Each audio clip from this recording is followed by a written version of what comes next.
The gleaming black Mercedes sat in our driveway like an insult. 3 weeks after Mom's funeral, and there was Leonard, grinning as he polished its hood with a microfiber cloth, as if he hadn't just spent what should have been my inheritance on his midlife crisis.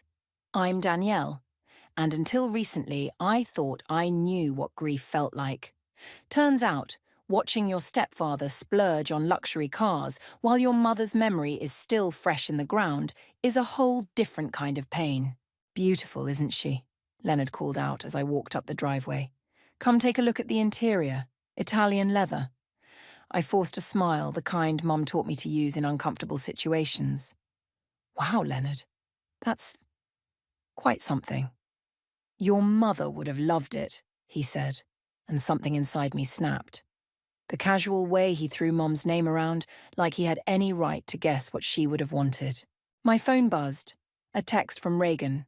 Still on for coffee? You sound like you need it. I have to go, I told Leonard, already backing away. Meeting Reagan. At the coffee shop, Reagan took one look at my face and ordered me a double-shot espresso. Spill it, she said, sliding into our usual corner booth. He bought a Mercedes, I said, my hands shaking slightly as I wrapped them around the warm cup. A brand new Mercedes, Reagan. Mum's been gone 3 weeks. That doesn't add up, Reagan frowned.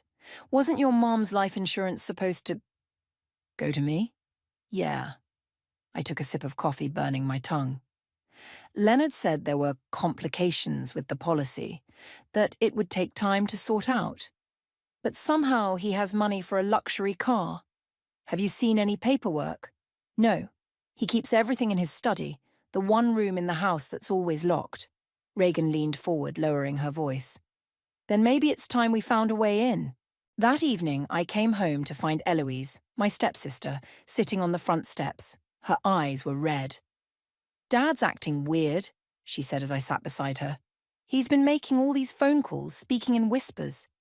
I heard him mention Mom's name, your Mum's name, and something about offshore accounts. My heart started racing. When was this? Last night. He didn't know I was home. She wiped her eyes. Danny, what's going on? Before I could answer, my phone lit up with a text from Sergio. Found something you need to see. Can you meet now? I squeezed Eloise's hand. I don't know yet, but I'm going to find out. 20 minutes later, I was in Sergio's car, parked a block from my house. He handed me a crumpled bank statement. Found this in the recycling bin outside your house, he said. Was doing some research for work and spotted it. My hands trembled as I read the numbers. Large transfers, all made within days of Mom's death, moving through accounts I'd never seen before. This is it, I whispered. This is how he did it. Sergio touched my arm gently. What are you going to do? I folded the statement carefully and tucked it into my jacket pocket. First, I'm going to find out exactly what he's hiding in that study. Then, I took a deep breath, feeling something hard and determined settle in my chest. Then, I'm going to take back what's mine. When I got home, Leonard was still in the driveway admiring his new car in the fading light. He looked up as I approached, that same self-satisfied smile on his face. Changed your mind about checking out the interior? I smiled back, channeling every ounce of false warmth I could muster. Actually, yes. You know what? I would love to see it. As he eagerly showed me every feature of his new toy, I made mental notes of every detail, every number, every date. The car was purchased exactly 17 days after Mom's death, the same day as one of those suspicious transfers. It's really something, I said, running my hand along the dashboard. Mom would be proud. His smile flickered for just a second, so brief I almost missed it. But it was there. Guilt, fear, confirmation. That night, lying in bed, I pulled out Mom's last letter to me. Trust your instincts, mi amor, she'd written. You're stronger than you know. I touched the words gently, feeling the indent of her pen strokes under my fingers. I won't let him get away with this, Mom, I whispered into the darkness. I promise. We need to be smart about this, Reagan said, spreading documents across her kitchen table. One wrong move and Leonard could destroy everything. I nodded, studying the bank statement Sergio had found. 3 days had passed since discovering it, and we'd been gathering intel ever since. The transfers all went through some company called Horizon Ventures. Shell company, Sergio said, looking up from his laptop. I did some digging. It was registered 2 months before your mum passed away. My stomach churned. He was planning this before she even died? Look at this, Reagan pointed to her screen. Leonard's been making regular trips to the First National Bank downtown, every Tuesday like clockwork. That's his long lunch break, I said, pieces clicking into place. He always says he's meeting clients. My phone buzzed. Eloise. Dad's in his study, door's unlocked for once. Home alone. Now's our chance, I said, showing them the text. I need to get in there. I'll drive. Sergio stood up. Reagan, can you keep monitoring those accounts? Already on it. Be careful, both of you. The drive home was tense. Sergio kept glancing at me. You sure about this? Mom always said the truth comes out eventually. I gripped the door handle. I'm just helping it along. We pulled up 2 houses down. Through the living room window, I could see Leonard's silhouette moving in his study. Call me if anything feels off. Sergio squeezed my hand. I mean it, Danny. I walked casually up the driveway, phone pressed to my ear like I was on a call. The front door opened silently, thank God for Mum's insistence on WD-40 on all the hinges. Leonard's voice drifted from the study. Yes, I understand the risks. No, she doesn't suspect anything. I crept closer, my heart pounding so loud I was sure he'd hear it. The transfer needs to happen today, he continued, before anyone starts asking questions. A floorboard creaked under my foot. Leonard's voice stopped. I'll call you back, he said quickly. I darted into the kitchen just as his study door opened, grabbed a glass, filled it with water. Danielle, Leonard appeared in the doorway. When did you get home? Just now, I took a sip. Thirsty. He studied me for a moment, then smiled that fake smile I'd grown to hate. Actually, good timing. I wanted to talk to you about the insurance situation. Oh? I leaned against the counter, trying to look casual. It's more complicated than we thought. Might take months to sort out. He straightened his tie. These things happen, unfortunately. Right, I nodded. These things happen. The moment he left for his afternoon appointment, I raced to the study. Eloise met me at the door. You have maybe 20 minutes, she whispered. He forgot some papers. He'll be back for them. My hands shook as I photographed everything I could find. Bank statements, transfer records, emails. A folder labelled Maureen Final Arrangements caught my eye. Inside was Mum's real insurance policy, the one that named me as sole beneficiary, the one Leonard had hidden. Danny! Eloise hissed from the doorway. Car just pulled up. I shoved everything back in place and slipped out, heart racing. Made it to my room just as the front door opened. Forgot my briefcase, Leonard called up the stairs. That evening, I met Sergio and Reagan at our favourite diner. The vinyl booth squeaked as I pulled out my phone. Look at these, I said, showing them the photos. He forged Mum's signature, changed the beneficiary to himself. That's fraud, Sergio said quietly. Serious fraud. We need to talk to someone who knows the law. Reagan pushed her fries around her plate. I might know someone. Who? Kyle. My cousin? He's a police officer now, Financial Crimes Unit. I hesitated. Can we trust him? He's solid, and he hates guys like Leonard. My phone lit up with a text from Eloise. Dad's planning something big. Overheard him booking a flight. He's running, I said, showing them the message. We need to move fast. I'll call Kyle tonight, Reagan squeezed my hand. We'll get him, Danny. Later, driving home, I passed Leonard's precious Mercedes in the driveway. The sight of it didn't hurt anymore. Instead, it filled me with determination. You picked the wrong family to mess with, I whispered, thinking of Mom's strength, her wisdom, her fierce protection of what was right. Tomorrow we'd meet with Kyle. Tomorrow we'd start bringing Leonard down. But tonight, I had evidence to organise and a promise to keep. The game was on, and Leonard had no idea what was coming. Kyle looked exactly like what you'd expect from a police officer, even in civilian clothes at a coffee shop. His eyes scanned everything, missing nothing. "Insurance fraud is hard to prove," he said, reviewing the photos on my phone. "But this is different. Multiple accounts, forged documents, clear paper trail." "He's planning to leave the country," I said. "Soon. Then we need to move carefully." Kyle leaned forward. One wrong step and he could disappear with everything. Reagan, who'd been quiet, suddenly grabbed my arm. "Danny, look!" Through the coffee shop window, I saw Leonard's Mercedes pull into the parking lot. Eloise was with him. "Back room," Kyle said quickly. "Now." We slipped through the door just as they entered. Through the crack, I watched Eloise's face. She looked terrified.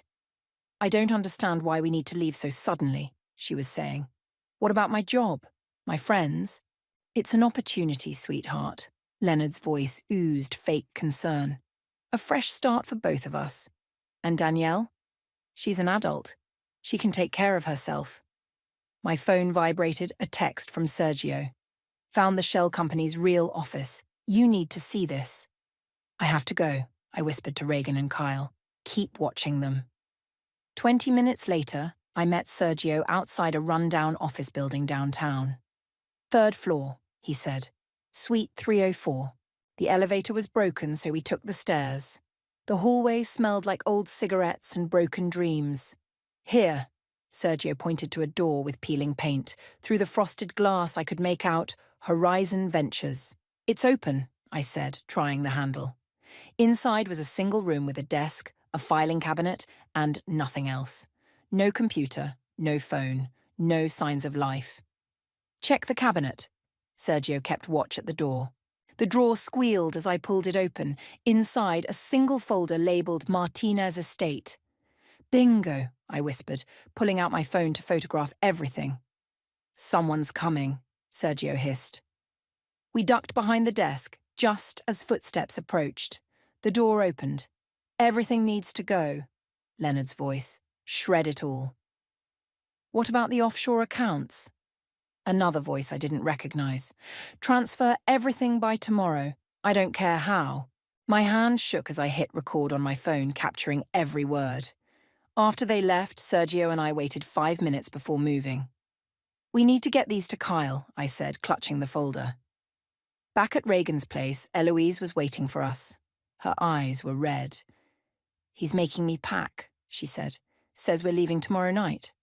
Dubai." "Dubai?" Reagan exchanged looks with Kyle. "No extradition treaty." "There's more." Eloise pulled out her phone. I recorded him talking to his lawyer.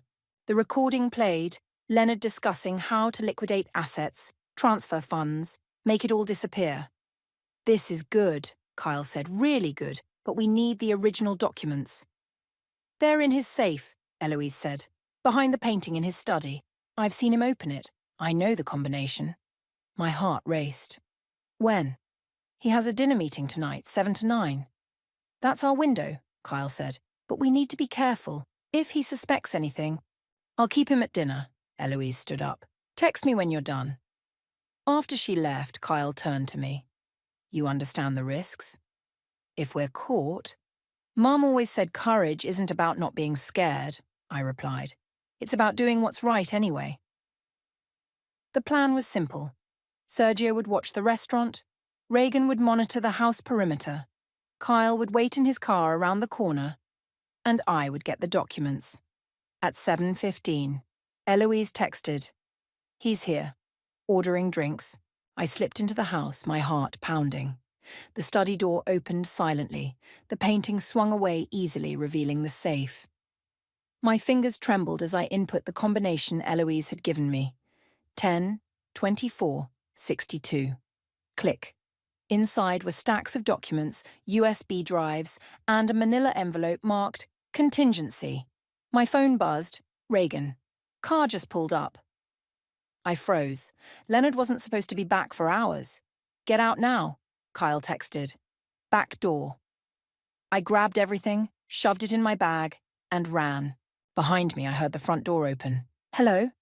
Leonard's voice. "Anyone home?" I slipped out the back door just as his footsteps reached the study. In Kyle's car, my hands wouldn't stop shaking. "Did you get everything?" he asked. I opened my bag, showing him the contents. Everything. Good, he said, starting the engine. Because tomorrow, Leonard Hudson is going to learn exactly what justice feels like. The flight to Dubai leaves at 11 p.m. tomorrow, Kyle said, spreading the documents across his desk at the police station. We need to move before then. Dawn was breaking outside, and we'd been up all night reviewing what we'd found in Leonard's safe. The evidence was damning. Forged signatures, falsified bank statements, offshore account details. Look at this, Reagan pointed to a document. He started moving money the day after your mum went into hospice. My coffee cup cracked in my grip. He knew exactly what he was doing. There's something else, Sergio said quietly, holding up a USB drive we'd found. You need to see this. He plugged it into Kyle's computer. Video files appeared. Security footage from Mom's hospital room. Leonard, alone with her, papers spread across her bed. Turn up the volume, Kyle said. Just sign here, Maureen. Leonard's voice crackled through the speakers. It's for Danielle's future, I promise. My mother's hand, weak and shaking, signing documents she couldn't possibly read. That's elder abuse, Kyle said, his jaw tight, and fraud. We've got him. My phone buzzed. Eloise. Dad's acting weird, packing everything. Says we're leaving tonight instead. He knows, I said, showing them the message. He must have realized the safe was opened. We need to move now, Kyle stood up, before he runs. I'll call Judge Martinez, Reagan said. She owes me a favor. We can get the arrest warrant fast-tracked. No, I said, an idea forming. I have a better plan. 2 hours later, I walked into our house like nothing was wrong. Leonard was in the kitchen, talking rapidly on his phone. Yes, tonight. Change the tickets to tonight. I don't care about the cost. He hung up when he saw me. Danielle, I was just about to call you. Family emergency, Eloise and I need to travel. To Dubai? I interrupted, watching his face pale. Funny timing. How did you... Mom told me something before she died, I said, pulling out my phone. Want to hear it? I played the recording I'd found on the USB drive, one Leonard clearly didn't know existed. Mom's voice, weak but clear. If anything happens to me, watch Leonard. He's been asking about the insurance, about the accounts. Don't trust him, mi amor. Leonard's face turned from white to red. That's not... You can't. Can't what? Tell the truth? I stepped closer. Or did you think nobody would notice how you forced my dying mother to sign away her estate? His hand shot out, grabbing my arm. You don't understand. Let go of her. Sergio's voice came from the doorway. He'd been waiting outside, just as planned. Leonard released me, backing away. This is ridiculous. I'm calling my lawyer. Go ahead, I said, nodding toward the window where Kyle's unmarked police car had just pulled up. I'm sure they'd love to explain the elder abuse charges. You're bluffing, Leonard said, but his voice shook. Am I? I pulled out the documents from the safe. These say otherwise. So does the security footage. So do the offshore account records. His eyes darted to the door, calculating. Don't, Sergio warned, blocking the exit. What do you want? Leonard's voice was barely a whisper. Everything, I said. Every penny you stole, every account you opened, every lie you told. And you're going to give it all back. Or what? Or in about 30 seconds, Officer Kyle is going to walk through that door with a warrant. Your choice. Leonard's shoulders sagged. For the first time, I saw him for what he really was. A coward. The accounts, he said. I can transfer them back. Already done, Reagan's voice came from behind him. She'd slipped in through the back door. The bank's fraud department has been very helpful. Leonard sank into a chair, defeated. Outside, more police cars pulled up. One more thing, I said, pulling out Mom's letter, the real one, found in the safe. You're going to sign a confession. For her. Kyle entered, handcuffs ready. Leonard Hudson, you're under arrest for fraud, elder abuse. As they led him out, Eloise appeared at the top of the stairs, suitcase forgotten beside her. I'm sorry, she whispered. I should have said something sooner. I hugged her tight. You did the right thing when it mattered. Outside, they were putting Leonard in the police car. Our neighbours watched from their windows as his precious Mercedes was towed away.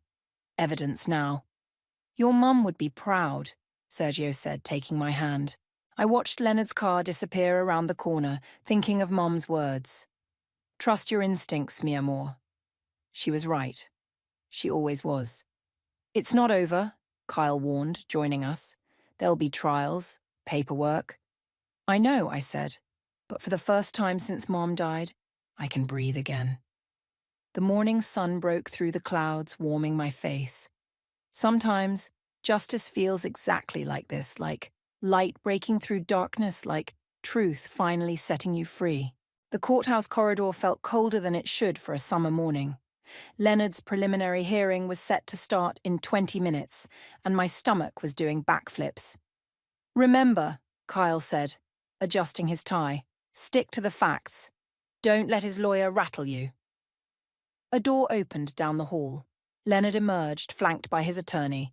He looked smaller somehow, his designer suit hanging loose on his frame after 2 weeks in custody. Danielle, he called out, starting toward me. 2 bailiffs moved to block his path. Don't engage, Reagan whispered, squeezing my arm. But Leonard wasn't done. You're making a terrible mistake. I can explain everything. Save it for the judge, Kyle stepped between us.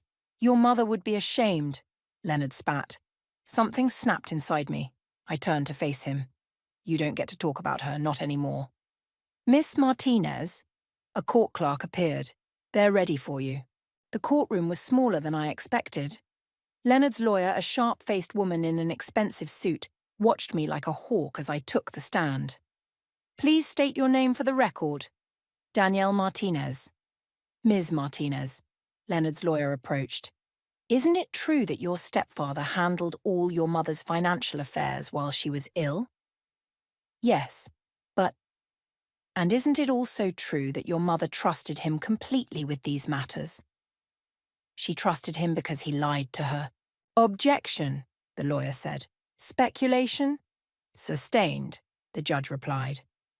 The questions continued, each one trying to twist the truth, to make Leonard look like a caring stepfather rather than the thief he was. And the night you broke into Mr. Hudson's safe, the lawyer smiled coldly. Did you have permission to do that?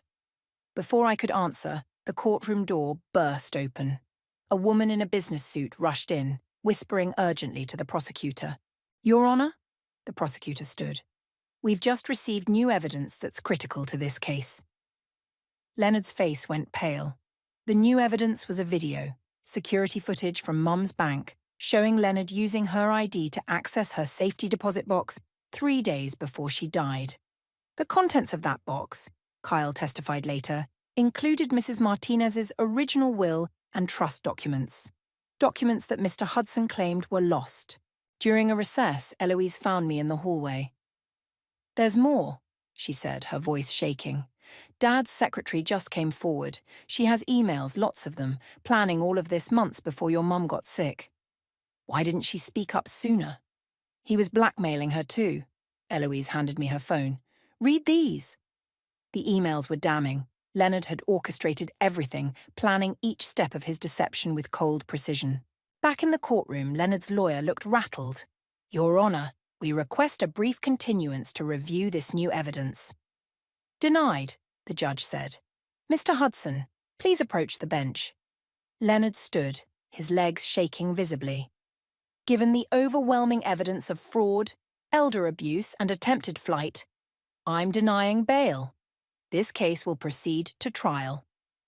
As they led Leonard away, he turned to me one last time. I can still fix this, he pleaded. Just tell them you made a mistake. The only mistake, I said clearly, was trusting you with Mom's life. Outside the courthouse, reporters waited with cameras and microphones. Kyle helped us navigate through them to his car. What happens now? Eloise asked, once we were safely inside. Now, Kyle said, we build an airtight case. That secretary's testimony is going to be crucial. My phone buzzed. A text from an unknown number. You think you've won? There's more you don't know. Meet me at Riverside Park, 8 p.m. Come alone. I showed it to Kyle. Could be a trap, he said. Could also be someone else Leonard scammed. I'm going. I said, but I won't be alone. That evening, with Kyle and Sergio hidden nearby, I walked to the designated meeting spot. A woman emerged from the shadows, middle-aged, well-dressed, familiar somehow. "I'm Patricia," she said, "Leonard's first wife." My heart skipped. First wife? There were others between me and your mother. She pulled out a thick envelope. And we all have stories to tell. As she shared her story, pieces of a larger puzzle fell into place. Leonard hadn't just stolen from Mom. He'd done this before, multiple times. "Why come forward now?" I asked. "Because you did what none of us could," she said. "You stood up to him, and now we all will." Walking back to where Sergio waited, I felt lighter somehow. Mom always said the truth has a way of bringing people together. "You okay?" Sergio asked. I nodded, thinking of Patricia's words, of all the women Leonard had hurt. "We're not done yet," I said. "Not even close." The night air carried the scent of jasmine, Mom's favourite. Somewhere out there I knew she was watching, finally seeing justice unfold. 5 women, Kyle said, spreading photos across his desk. All married to Leonard between 1998 and 2019. All lost their savings. Patricia had brought more than just her story. She'd brought evidence. Years of bank statements, marriage certificates, divorce papers, and photographs. "He always targeted wealthy widows," Patricia explained, pointing to each photo. "Sarah in 98, me in 03, Maria in 08, Jessica in 13, Rebecca in 16, and then my mum," I finished quietly. Reagan, who'd been typing furiously on her laptop, looked up. Found something. Each time he used different shell companies, but the pattern's identical. "The trial's in 3 days," Kyle said. "This changes everything." My phone buzzed. A text from Leonard's lawyer. "My client wants to make a deal." "No deals," I said, showing Kyle the message. "He faces everything he's done." The door burst open. Eloise rushed in, face flushed. "Dad's trying to contact his overseas accounts. I just overheard his lawyer on the phone." Kyle grabbed his keys. "We need to freeze those accounts now." "Already done," a voice said from the doorway. A woman in an FBI jacket entered. "Agent Roberts, we've been tracking Mr. Hudson's activities for months." "Months?" I stood up. "You knew about this?" "We knew something was happening, but couldn't prove it. Your evidence broke the case wide open." Suddenly, all our phones buzzed simultaneously. Breaking news alert. Local businessman Leonard Hudson escapes custody during hospital transport. "What hospital transport?" Kyle demanded. "He wasn't scheduled for any." "It was a fake transfer order."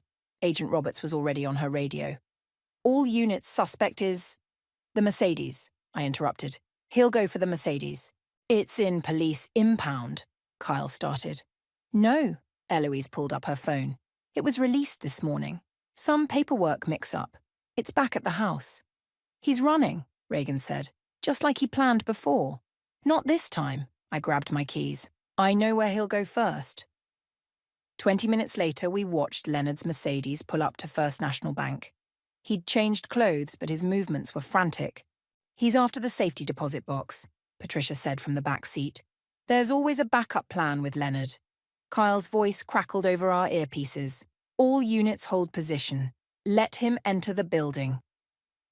We watched Leonard disappear inside. 5 minutes later, he emerged clutching a small bag. "Now!" Kyle's voice commanded. Police cars appeared from every direction. Leonard froze, then ran straight toward where Sergio had parked our car.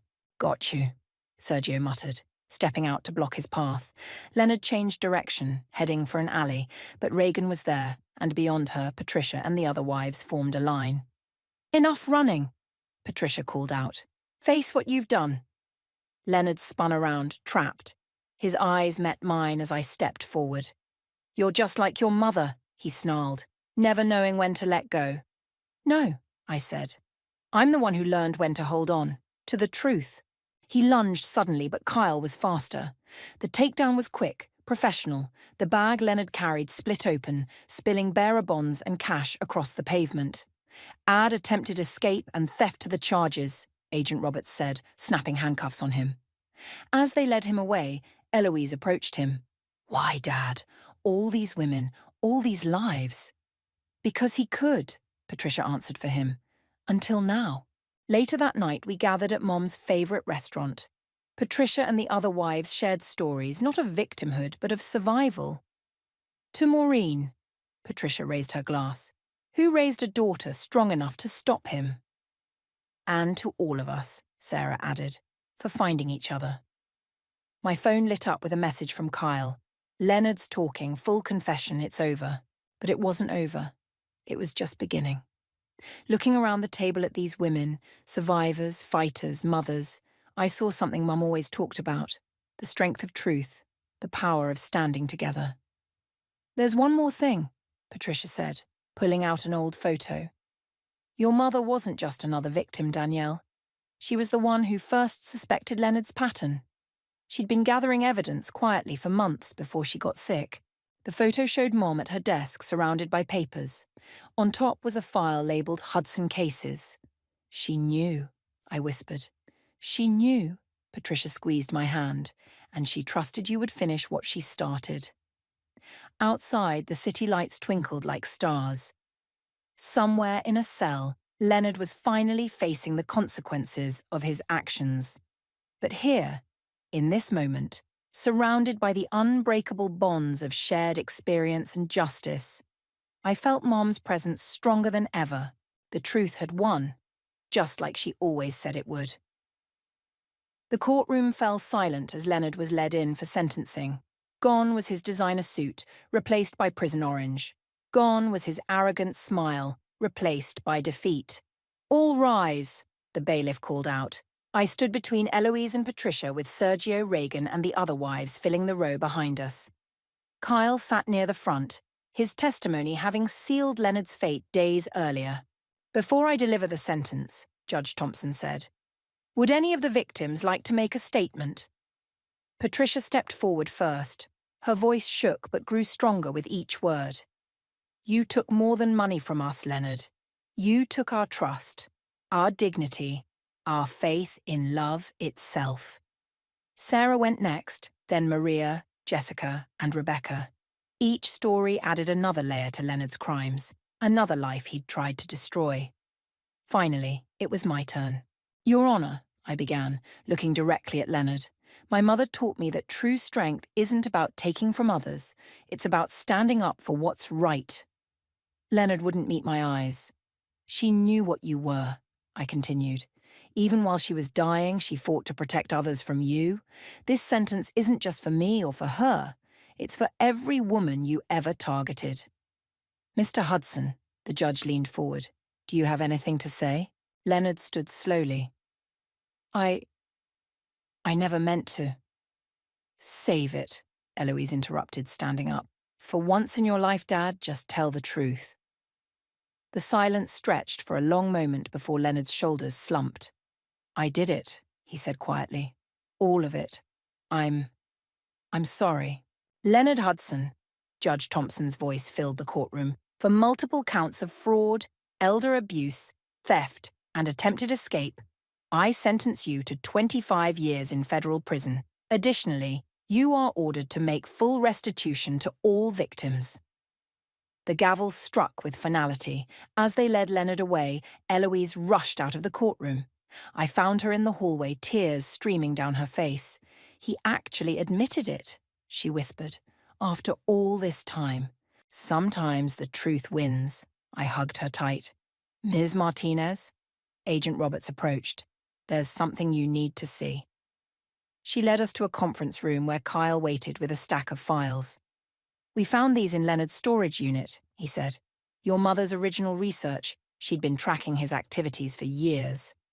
The files contained detailed notes, bank records, even photographs. Mom had documented everything. There's more, Agent Roberts said. She left this for you. She handed me a sealed envelope. Inside was a letter dated just days before Mom died. Mi amor, if you're reading this, then you've discovered the truth about Leonard. I'm sorry I couldn't tell you directly. He was watching too closely, but I knew you would figure it out. You have my strength, my determination, and most importantly, my heart for justice. The evidence is all here. Use it wisely. And remember, Sometimes the biggest victories come from helping others heal. Te amo siempre, Mama. Look at this. Reagan pointed to a document. Your mom had set up a foundation to help victims of financial fraud. The paperwork was all ready. We could still do it, Patricia said. All of us together, help other women spot the warning signs. The Maureen Martinez Foundation, Eloise suggested, for justice and healing. My phone buzzed. A message from the bank. Leonard's overseas accounts had been seized. The restitution payments would begin immediately. It's really over, Sarah breathed. No, I said, holding up Mom's letter. It's just beginning. Outside the courthouse, reporters waited with cameras and microphones. Ms. Martinez, how do you feel about the sentence? What message do you have for other fraud victims? I looked at the women beside me, no longer victims but survivors, warriors, family. Justice isn't just about punishment, I said into the microphones. It's about healing, about turning pain into purpose. And the foundation? Another reporter asked. My mother believed in protecting others, I replied. The Maureen Martinez Foundation will continue that work. Because the truth is, there are more Leonard Hudsons out there. But now, there are more of us standing ready to stop them. Later that evening, we gathered at Mom's favourite spot in Riverside Park. The setting sun painted the sky in shades of orange and pink, her favourite colours. To Maureen, Patricia raised a glass. Who started this fight? To us, Eloise added.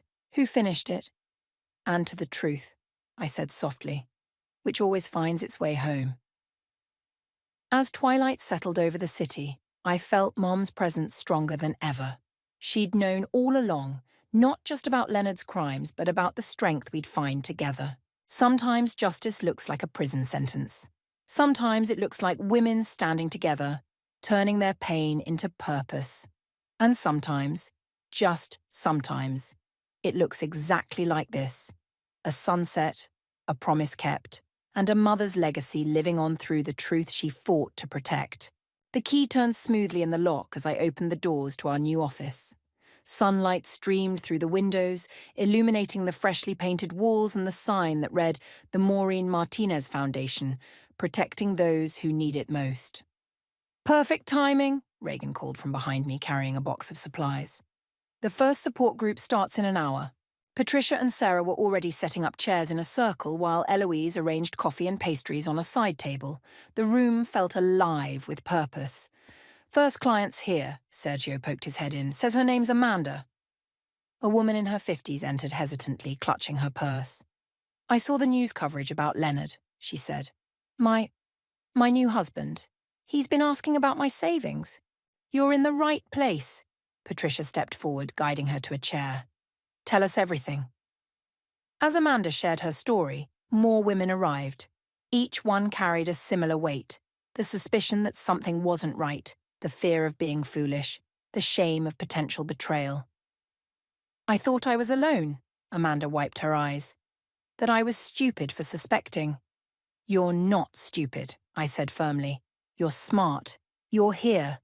That's the first step. My phone buzzed. A text from Kyle. Just interviewed Leonard.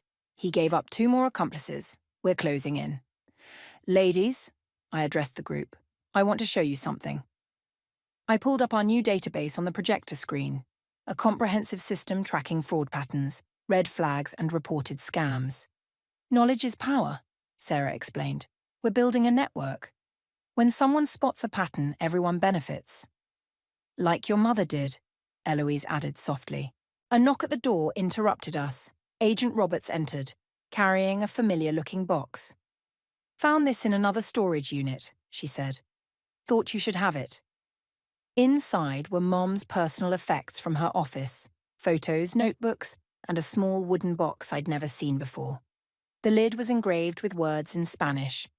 Para mi hija valiente, for my brave daughter. Inside was Mom's favourite necklace, a simple gold chain with a compass pendant, and a note, to help others find their way home. Excuse me, a new voice said. We turned to see a young woman in the doorway. I saw your foundation mentioned in the Leonard Hudson case. I'm a lawyer. I want to help. More people arrived throughout the morning, financial advisors offering services, tech experts volunteering to enhance our database, survivors wanting to share their stories and help others. Your mum would love this, Sergio said, watching the office fill with activity. She does love it. I touched the compass pendant. She's here in every person we help. Amanda approached me, determination replacing her earlier fear. I'm going to the bank today, she said, to secure my accounts. Would someone come with me? We all will, Patricia said. The other women nodded. That's what we do here, I explained. No one fights alone anymore. As we gathered our things to accompany Amanda, I noticed Eloise staring at Leonard's old Mercedes through the window. We'd reclaimed it in the settlement, and now it sat in our parking lot, transformed into a symbol of victory. What should we do with it? She asked. I smiled. Sell it. Use the money to help more people. Perfect, she hugged me. Dad's pride turning into something good. The office hummed with energy, phones ringing, women sharing stories, experts offering advice. On the wall, Mom's photo watched over it all, her smile knowing and proud. Ready? Reagan called out, holding the door as our group prepared to escort Amanda to the bank. I touched the compass pendant once more, feeling its steady weight against my chest. Mom had known all along that justice wasn't just about punishing the guilty. It was about protecting the vulnerable, about turning victims into warriors. Ready, I said, joining the group of women who had become more than survivors, more than friends. We had become a force for change, a network of strength, a family forged in truth. Outside, the city stretched before us, full of people who might need our help, full of battles yet to be fought. But now we were ready, armed with knowledge, united in purpose, carrying forward a legacy of justice and hope. Mom always said that the truth finds its way home. Looking at these women, strong, determined, unafraid, I realized that sometimes home isn't a place at all. Sometimes it's a mission, a purpose, a promise kept.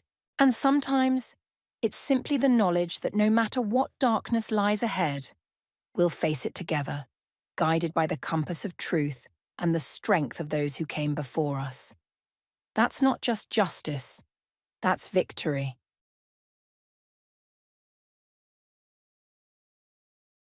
I'm sorry, Linda. This business trip is absolutely necessary, Michael said apologetically, gazing at Linda's swollen belly. The setting sun streaming through the large living room window softly illuminated his troubled expression.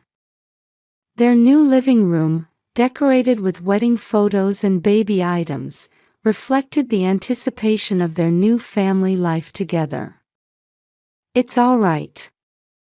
This is your important project, isn't it? The baby and I are both doing fine, so don't worry, Linda replied with a gentle smile. Drawing from her 7 years of experience as a pediatric nurse at Kaiser Permanente Medical Center, where she had attended numerous births, she knew her condition was stable. Just last week, her doctor had assured her that everything was fine. Still, she couldn't help feeling anxious about her husband's absence when she was just 2 weeks away from her due date. Especially when she thought about her relationship with her mother-in-law Barbara and sister-in-law Caitlin. Even at yesterday's Sunday brunch, their cold attitude hadn't changed. Mom said to call if anything happens, Michael said. Linda gave a vague smile in response. True, Barbara had said that. But Linda could sense the sarcasm behind those words. If you had married the woman I chose, we wouldn't have to worry like this. Barbara's preferred choice had been the daughter of a fellow high school teacher, a Stanford graduate who was now a successful lawyer. Every time Linda was compared to her, she felt her heart constrict. 3 years into their marriage, Barbara's dismissal of Linda as just a nurse, despite her professional career, and Caitlin's possessiveness over her brother's affection, their relationship showed no signs of improvement. Especially since Barbara lost her husband 3 years ago, her attachment to Michael had intensified, making her treatment of Linda increasingly harsh. Since Linda's pregnancy was announced, the situation had only deteriorated. Even during the 4th of July celebrations, Caitlin had deliberately pushed Linda to the edge when taking family photos. In the pictures later posted on social media, Linda had been cropped out entirely. "Why didn't you have children earlier? It's risky having a baby at your age. A mere nurse becoming a stay-at-home mom. You're just living off my brother's income." Such remarks were casually thrown at her by her mother-in-law and sister-in-law. At HOA meetings, they spread rumors about how Linda might ruin Michael's chance for promotion. Linda had considered checking into the hospital early, but after Barbara's dismissive comment about her being pampered, she had to abandon that idea. "Don't hesitate to call if you need anything. In this heat, I'm usually up late anyway," called out Mary, her neighbor, after finishing her garden work at dusk.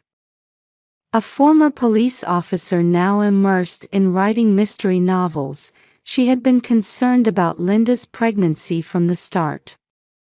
Her keen observation skills, honed over 30 years on the force, hadn't missed the strain in Linda's relationship with her in-laws. "Linda, this is advice from my police days. You might want to install a recording app on your smartphone, just in case. This isn't paranoia. I've seen many family tragedies in my time on the force." Though somewhat hesitant, Linda followed Mary's earnest advice. As she downloaded the recording app to her iPhone, she realized the gravity of her situation, that she needed such precautions. A feeling of resignation crept into her heart, wondering if her relationship with her in-laws had finally reached a point of no return. One night, Linda woke up to a sharp pain. The small bedside lamp illuminated her pale face. When she touched the sheets, they felt warm. Checking with her phone's light, she saw red stains spreading. "But there's still 10 days until my due date." Her 7 years of nursing experience immediately made her understand the severity of the situation. Early rupture of membranes with heavy bleeding, if left untreated, it could be dangerous for both mother and baby. With trembling hands, she reached for her smartphone. Mary's words flashed through her mind. "Just in case, the recording app." She quickly started the recording. Michael would be preparing for his important presentation at his New York hotel right now. His phone went straight to voicemail. "Barbara. Mom's house is right there." Linda struggled to her feet. Blood was seeping through her nightgown, but there was no time to worry about that. She picked up her smartphone and stumbled down the stairs. The mere 0.3-mile distance felt like an eternity at that moment. Finally reaching her mother-in-law's house, the 30-year-old colonial-style building loomed in the moonlight. The Ring doorbell camera mechanically recorded her presence. "Mom. Caitlin. Please wake up." The sound of her pressing the intercom and knocking broke the silence. Soon, lights came on upstairs, and heavy footsteps descended the stairs. "What on earth are you doing at this hour?" Barbara opened the door wearing an expensive silk nightgown. Behind her stood Caitlin, smartphone in hand. "Mom, please call an ambulance, the baby." "My goodness, you're being so dramatic. Look at you, all worked up." Barbara's voice carried its usual coldness. "You're overreacting. There's no need for the hospital. Aren't you a nurse? You should know your own condition." At those words, Caitlin smirked and pointed her smartphone at Linda. "That's right. You can handle the birth yourself, can't you? You're a nurse, after all." The flash went off, capturing Linda's anguished expression.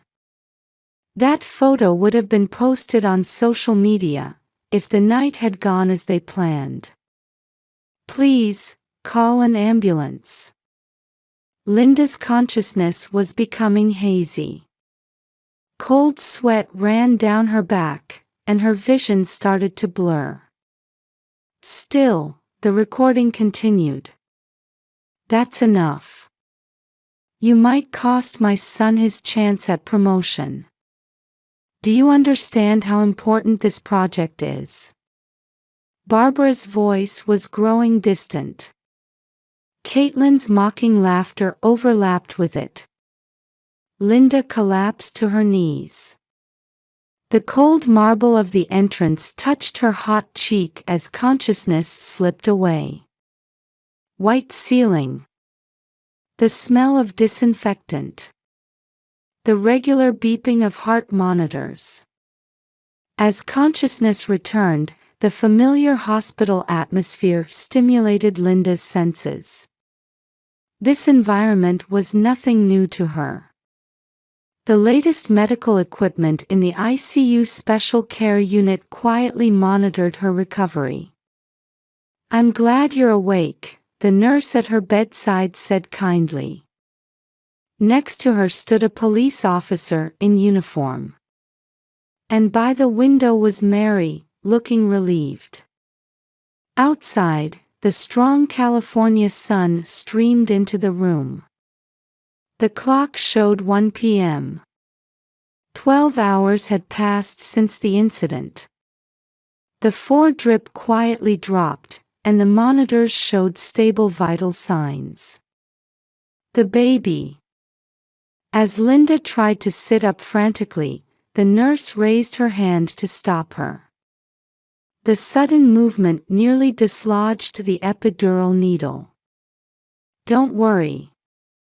We performed an emergency C-section successfully. It's a girl, 2,500 grams. She's under observation in the NICU, but her condition is stable. Her APGAR score is good, and she's surprisingly healthy for a premature baby." Large tears rolled down Linda's cheeks at these words. The surgical wound hurt, but it was proof that her baby was safe. Her heart rate increased slightly, triggering a small alarm on the monitor. "Mrs. Linda." The police officer stepped forward. It was Detective Johnson from the Santa Clara County Police, with a badge showing 30 years of distinguished service shining on his chest. "If you're able to talk, I'd like to confirm the events of last night. Please don't push yourself. Post-operative rest is crucial." Linda nodded slightly. The nurse raised her bed and offered her water with ice. The cold water soothed her parched throat after surgery. "Actually, we found crucial evidence on your smartphone. The technical investigation unit's analysis just came in." The detective continued carefully, choosing his words. On the desk lay a clear evidence bag containing Linda's iPhone. The recording captured everything. Your mother-in-law and sister-in-law's statements, your pleas for help, and the recording lasted 1 hour and 12 minutes. Sound analysis shows no signs of editing or manipulation. The detective paused and sighed deeply. Even with 30 years of experience, the cruelty of this case seemed to affect him. Among the police officers at the scene, this incident had caused quite a shock. Without the alert, it could have been much worse. The doctors say both mother and child were in critical danger if left untreated. Your temperature was rising, and blood pressure was at dangerous levels. Just then, hurried footsteps were heard in the hallway. The heavy door opened, and a new person entered. The new detective handed a medical report to Detective Johnson. The envelope bore the letterhead, Kaiser Permanente Medical Center Obstetrics Department. Dr. Watson, the head of obstetrics, explained the report's contents. A surgical cap from the recent emergency operation peeked out of his white coat pocket. Normally, it's inconceivable not to call an ambulance in this situation. Especially since Linda is an experienced nurse. She made the correct professional judgment, but was prevented from acting on it. This is clearly criminal behavior. Detective Johnson reviewed the documents organizing the situation. Crime scene photos and evidence lists were spread on the desk. When the paramedics arrived, Barbara Wilson and Caitlin Wilson were acting as if nothing had happened, pretending to be asleep. However, the security camera's infrared footage shows they were definitely awake. The air in the hospital room froze for a moment. Only the heart monitor continued its quiet beeping. But the security camera footage and smartphone recording tell the whole story. They clearly ignored your plea for help, and even mocked your suffering.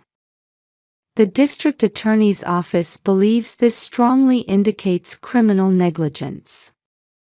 The detective took out a tablet showing the recording's waveform.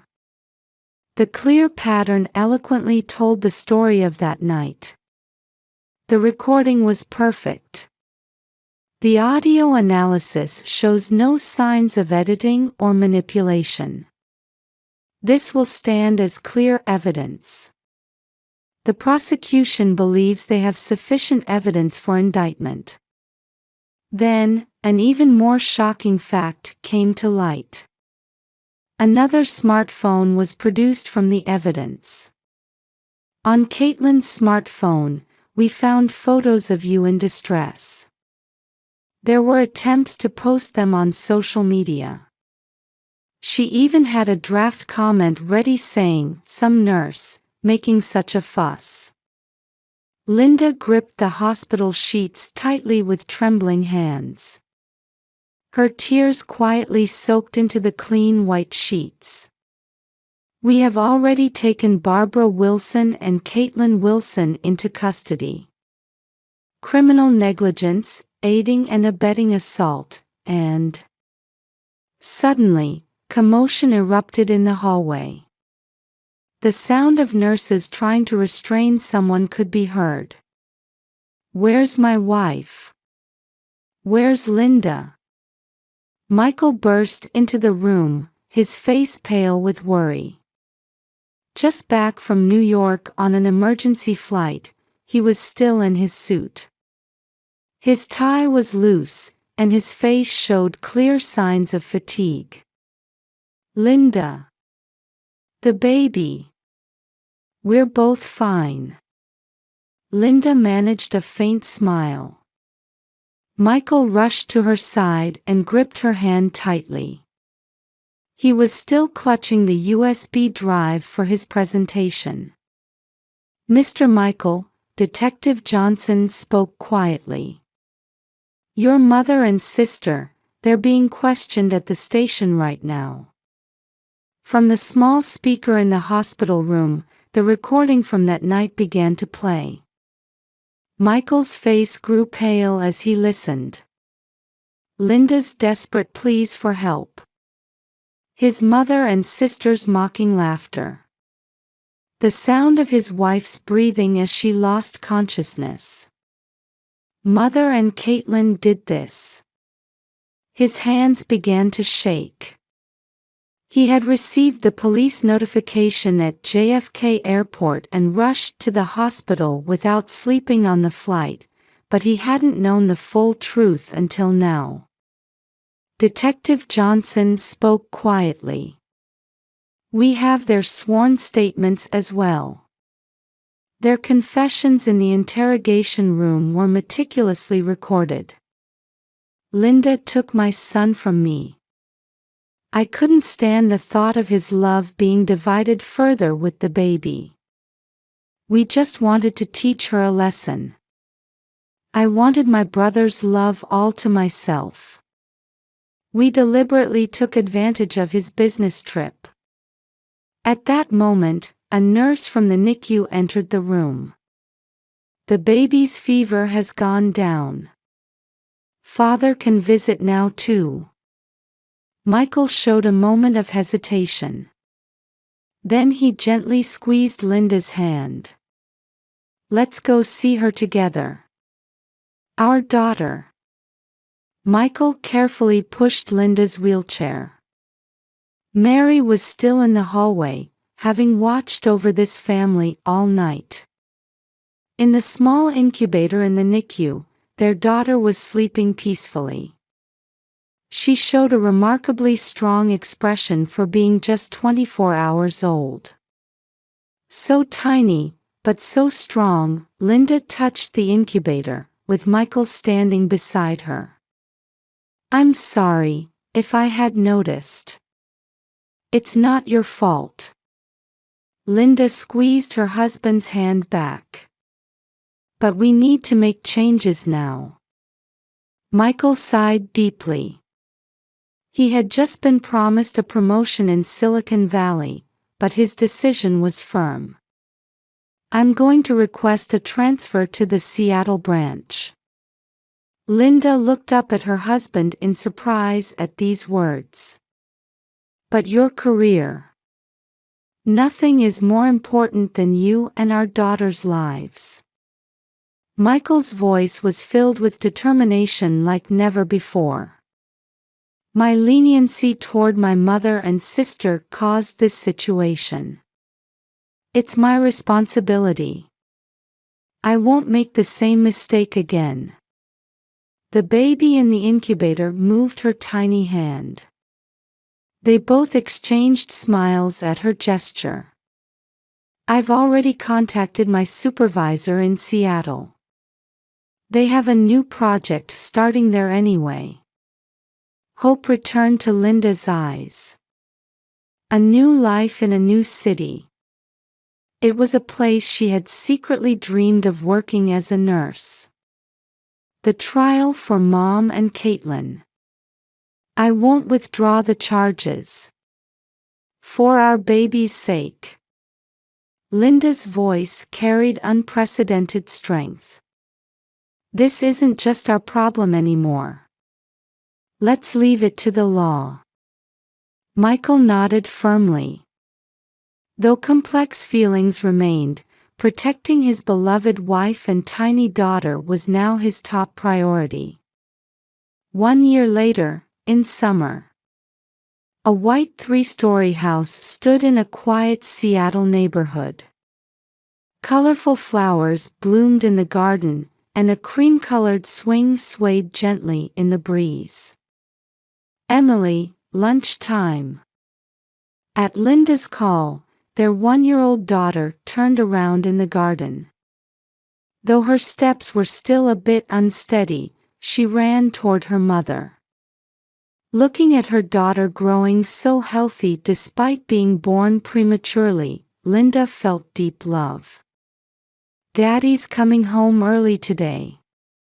The kitchen was filled with the aroma of warm soup, and fresh salad from Whole Foods was arranged on the table. Drawing from her nursing experience, Linda took care to prepare healthy meals for her daughter. Michael was enjoying fulfilling days as a project leader at the Seattle branch. His career concerns had actually turned out for the better. His capabilities in the new environment were highly valued, and his salary had increased from before. "I'm home. 5 p.m. Michael returned home with a smile. Such an early return time would have been unthinkable in Silicon Valley. His expression as he lifted his daughter showed no trace of his former exhaustion. "Oh, we got an email from Mary," Linda showed her smartphone screen. "The trial is over. May your new life shine even brighter." Just recently, Barbara and Caitlin's trial had concluded. Barbara received a 2-year prison sentence for negligent injury.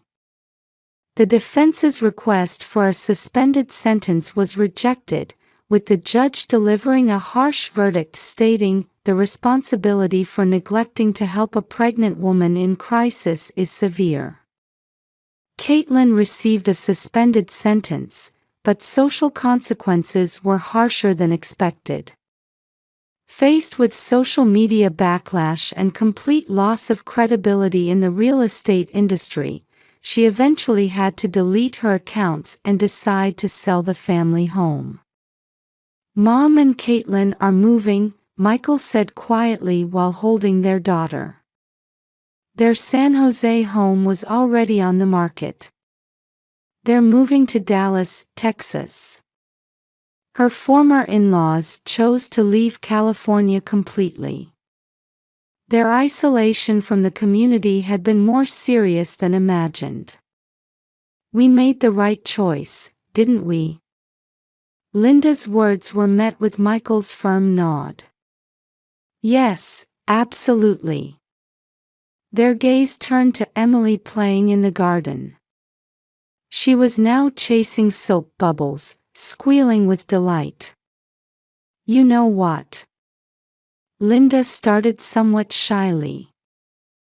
"I got a part-time nursing position offer from Seattle Children's Hospital." Michael's face lit up at these words. "That's wonderful. Emily's getting bigger, and it's great to have a place where your experience can be valuable." Unlike his mother who had dismissed Linda as just a nurse, Michael had always respected his wife's career. "They said I can start with 3 days a week. They'll even help arrange childcare at their on-site facility." The couple smiled at each other. Their new life was steadily taking shape. "We should let Mary know too."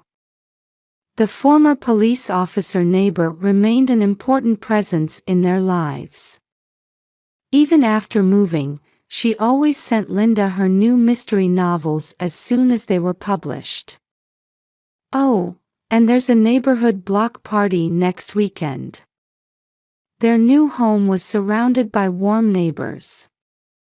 On weekends, families enjoyed barbecues in their yards. There were many young couples with children Emily's age, and their social circle naturally expanded. At dusk, Seattle's characteristic soft light gently illuminated the swing in the garden. Emily was already asleep, and the quiet melody of a music box drifted from the second-floor children's room. "Linda."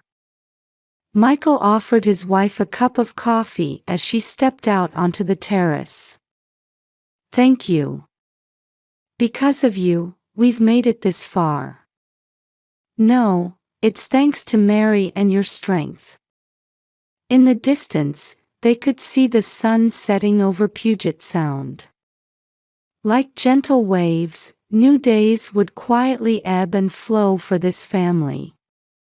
Like waves of hope, gradually healing the dark memories of the past.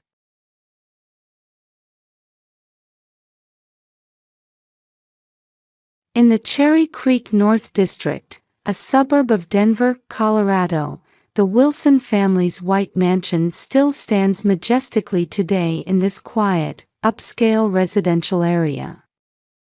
The spacious lawn features meticulously maintained flower beds blooming with colorful blossoms, and neatly arranged shrubs along the path to the entrance gracefully welcome visitors. At the top of the marble steps, the solid wooden door remains vivid in my memory. I, Rachel Wilson, spent 17 years in this house. I did my homework in front of the living room fireplace, shared meals with my family in the dining room, and dreamed dreams in my second-floor bedroom. Until that rainy night when I left home with just a small backpack. 16 years have passed.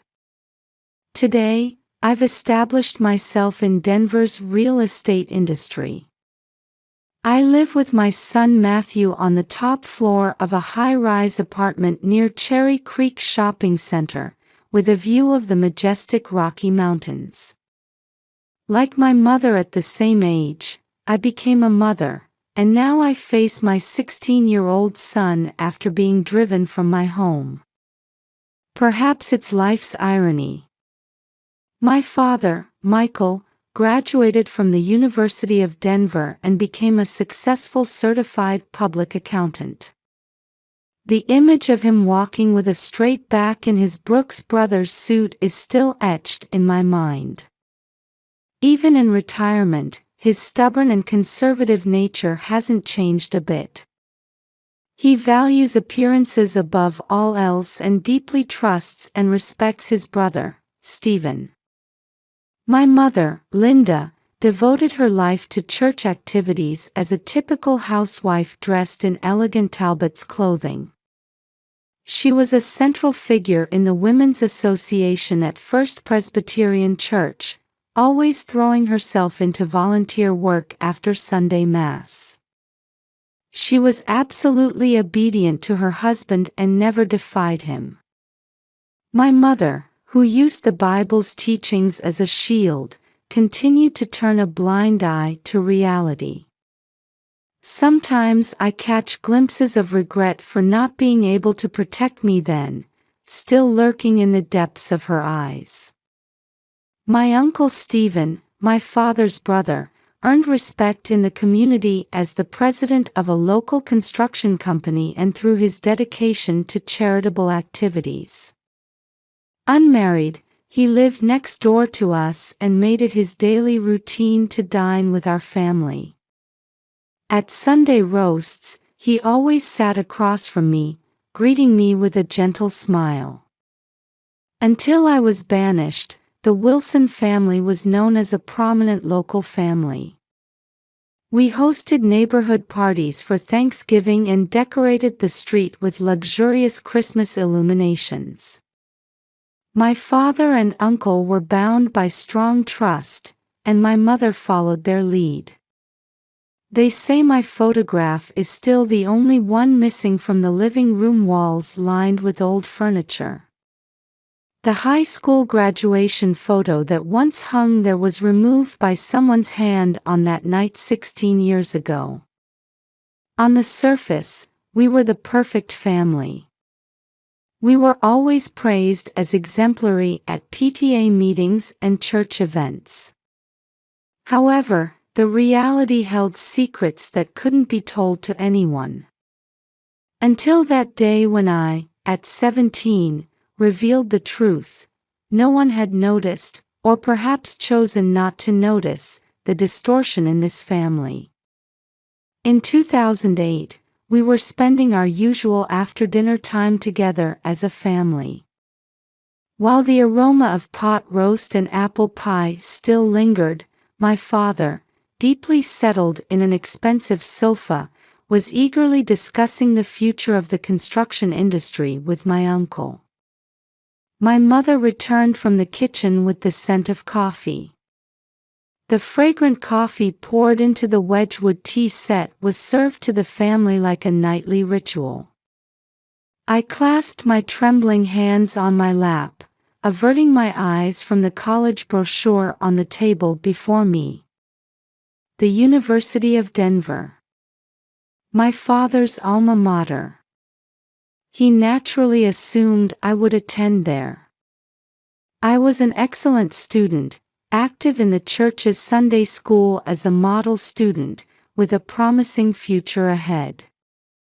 However, I knew that tonight, that would become an eternally unattainable dream. Fighting severe morning sickness since morning, I had been mentally preparing for this moment. Still, when I actually tried to put it into words, my throat was painfully dry. The fireplace flames flickered, casting large shadows of my family on the wall. Dad, Mom. My voice echoed softly, almost hoarse. The room's conversation naturally trailed off, and my family's eyes turned to me. My uncle picked up his coffee cup, wearing his usual gentle smile. That expression momentarily made me feel nauseous. I'm pregnant. A silence as if time had stopped. The coffee cup fell from my mother's hand, creating a dark stain on the carpet. Wedgwood fragments scattered, tearing through the silence.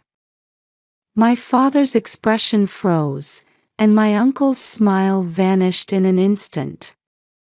In front of the wall adorned with Mother Mary's painting, our family's time was forever distorting. Who is it? My father's voice resonated like a low growl. I shuddered at his expression, one I had never seen before from my usually calm and composed father. Who's responsible? Tell me. I couldn't answer. I mustn't answer. I lowered my gaze while desperately trying to control my trembling hands. I'll make him take responsibility. We'll arrange the marriage immediately. My father's shouts thundered throughout the room. The family photo on the desk trembled slightly from the vibration. I will not allow anything that brings shame to this house. Think about our standing at First Presbyterian Church. My mother placed her hand on my shoulder while crying. You're only 17. Why? Her voice was shaking. Let's do what your father says. Trust us. Mother's hands were trembling. Those arms that usually held me tightly were now just resting weakly on my shoulder. My uncle faced my father with an unnaturally calm demeanor. Michael, calm down. Let's think about this rationally. It could become neighborhood gossip. But my father's anger wouldn't subside. We're going to the hospital tomorrow. There's no need to tell anyone about this. His stern gaze pierced me. At those words, my spine froze. Like something had burst inside me, words began to overflow. Emotions I had suppressed for years were suddenly released. I'm keeping this baby. Silence spread through the living room again. Only the fireplace flames crackled in that stillness. I won't have an abortion. That's my decision. I stated firmly while looking straight at my father. Then get out. My father stood up and looked down at me. The fireplace flames flickered largely behind him. A shameless daughter has no right to stay in this house. Won't tell us who the father is, refuses abortion, we don't need such a daughter. We can't show our faces at church. Michael, please." Despite my mother's plea, my father's expression remained frozen in hardness. His figure, trembling with anger, had completely lost any trace of the person I once respected. "Rachel, listen to your father, please, for your future." Mother's plea sounded hollow, as if she were trying to convince herself. I slowly stood up. I went to my room upstairs and picked up the small backpack I had prepared in advance. I had packed only the bare minimum of clothes and a small amount of savings, a diary, and a few favorite photographs. My decision was already made. Staying in this house would mean the death of my soul. For the sake of the life to be born, I had to escape. The sound of my footsteps descending the stairs echoed heavily. In the living room, my father was trembling with anger, and my mother had collapsed on the floor, crying. "Goodbye." With just that word, I opened the front door. The cold spring rain wet my face. Without even the luxury of an umbrella, I just walked straight ahead. Behind me, I could hear my mother's crying and my father's angry shouts. My father's final words, "Don't ever come back," faded away in the sound of rain. But my tears had already dissolved into the rain. As I walked through this rain, I had a certain premonition. That someday, surely, the day would come when all the truth would be revealed. This was the night that changed my life. For 2 weeks after that, I was temporarily taking refuge at my best friend Sarah's house. The battle with morning sickness continued. Sarah's mother would gently rub my back as I rushed to the bathroom. "It's okay, Rachel. You're not alone." When Sarah's parents heard my situation, they accepted me without hesitation. They offered to let me stay until high school graduation. "Regardless of what your parents think, we can't let a pregnant minor be left on the streets." Sarah's father's words made me bow my head repeatedly, choking back tears. At church, there were concerns about my disappearance. However, my father lied that I had gone to study abroad, and my mother silently supported this story. My uncle continued to busy himself with charitable activities. At the high school graduation ceremony, I managed to graduate as valedictorian, receiving my diploma on stage while hiding my swelling belly under my uniform. The Wilson family wasn't present in the auditorium filled with parents. But Sarah's family cheered for me as if I were their own child. I gave up on college. Instead, I started working part-time as a cashier at a local supermarket. When I told the manager I was pregnant, he showed a momentary look of surprise but said, "Your circumstances don't matter. Just do your job well, that's all I care about." I participated in a teen pregnancy support program, desperately absorbing knowledge about childbirth and childcare. I met others in similar situations, and we shared our anxieties and hopes. "For the baby" became our motto. I gradually collected second-hand baby beds and clothes, saving coins in an old piggy bank. On weekends, Sarah would go with me to second-hand shops. "Don't you think this romper is cute? This blanket feels nice." Such trivial conversations healed my anxious heart. I found a small apartment in the Denver suburbs.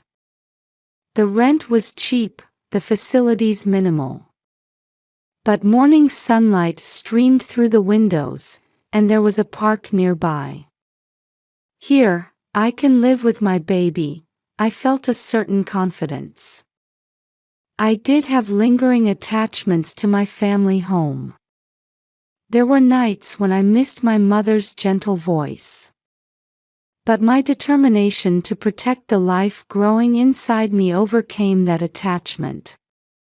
As the peak of summer heat passed, my labor began. "I'm calling an ambulance." Sarah's voice echoed distantly.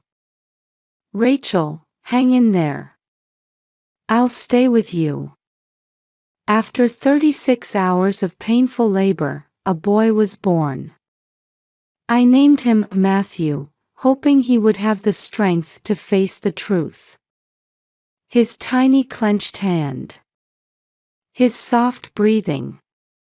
His existence gave me the courage to live. The battle with extreme poverty began. I started working night shifts at the supermarket to afford milk. The elderly couple who managed the apartment looked after Matthew. "Just seeing such a cute baby makes us happy," they would say, sometimes even sharing their dinner with us. The prejudice from others was relentless. "Such a young girl, raising a child alone. What about the father? Where are her parents?" The whispers grew louder day by day. But every time I saw Matthew's smile, I renewed my determination. "I won't let anyone hurt this child." The turning point came during a conversation with a real estate agent while looking for my own apartment. "This room is a very good property. The sunlight is good, and for a small child." I was strongly drawn to that woman's kind gaze and professional explanation. "I wonder if it's worth getting a real estate license." I began studying after Matthew went to sleep at night. Real estate law, economics, architecture knowledge. Everything was fresh and interesting. 3-year-old Matthew would peek curiously. "Mommy will definitely succeed, okay?" The day I passed the license exam, Matthew showed me a picture he drew at daycare. Mommy and me, it showed the two of us standing smiling in front of a big house. "Mommy, you're amazing." At his innocent smile, I couldn't stop my tears. My first deal was a small property. But the commission was more than double my previous income. Gradually, my circle of clients expanded, and my reputation grew. Knowledgeable despite being young, careful attention to detail, trustworthy. I steadily built up my track record. I even received scout offers from major real estate companies. However, I chose the path of independence. I want to forge my own path with my own strength. That determination was as strong as that night 16 years ago. Now, my real estate office is steadily growing its performance. A top-floor office in a high-rise with a good view. "Mommy, we can see all of Denver from here." Matthew's excited voice warmly fills my heart. After 16 years, Matthew has reached the same age I was when I was driven from home. The sense of justice, kindness, and strength dwelling in his eyes. It's my pride, and at the same time, it prompted another decision. The time had finally come to reveal the truth. It was the week after Matthew's 16th birthday. My car slowly entered the upscale residential area of Cherry Creek North. In the passenger seat, the prepared documents carried weight in my bag. Multiple meetings with lawyers, prior consultation with the police, feelings organized through counseling. All preparations were complete. And now, I was standing in front of my family home for the first time in 16 years. I took a deep breath before reaching for the doorbell. Matthew had gone out with friends. "Take care, Mom," my now tall son had looked at me worriedly. I hadn't told him the purpose of today. I only said I was going to meet an old acquaintance. The chime rang, and after a while, the door opened. "Oh my! Rachel?" Mother's voice was trembling. I hesitated for a moment at the sight of her aged appearance. Though her elegance remained, her hair had grown noticeably white, and her back was slightly hunched. "Mom, it's been a while." Fighting back tears, I spoke quietly. After a moment of confusion, Mother embraced me. In her arms, 16 years' worth of emotions welled up. "Michael! Michael!" At Mother's cry, Father appeared. Though no longer wearing his Brooks Brothers suit, his back was still straight as ever. However, his hair had turned white, and deep wrinkles were carved into his face. Father stood speechless at the sight of me. And behind him was Uncle's figure. "Hello, Rachel," the same gentle smile as always. But his eyes shone coldly. I was shown into the living room. The same furnishings from 16 years ago, the fireplace, the wall lined with family photos. Only my photo remained missing. Tension filled the room. Father sat restlessly in his chair, while Mother clutched her handkerchief beside me. Uncle stood by the fireplace, sipping coffee. "Rachel, why now?" Father's voice trailed off. I took the documents from my bag. My hands were trembling slightly. But there was no turning back now. For Matthew's sake, and for my own. Dad, Mom, and Uncle. All three pairs of eyes turned to me at once. Let me tell you why I made that choice 16 years ago. Uncle's coffee cup tilted slightly. From when I was 16. Words caught in my throat. But just as practiced in counseling, I carefully formed each word. I was sexually abused by Uncle. Only the ticking of the clock echoed in the silence. Matthew's father is. Uncle.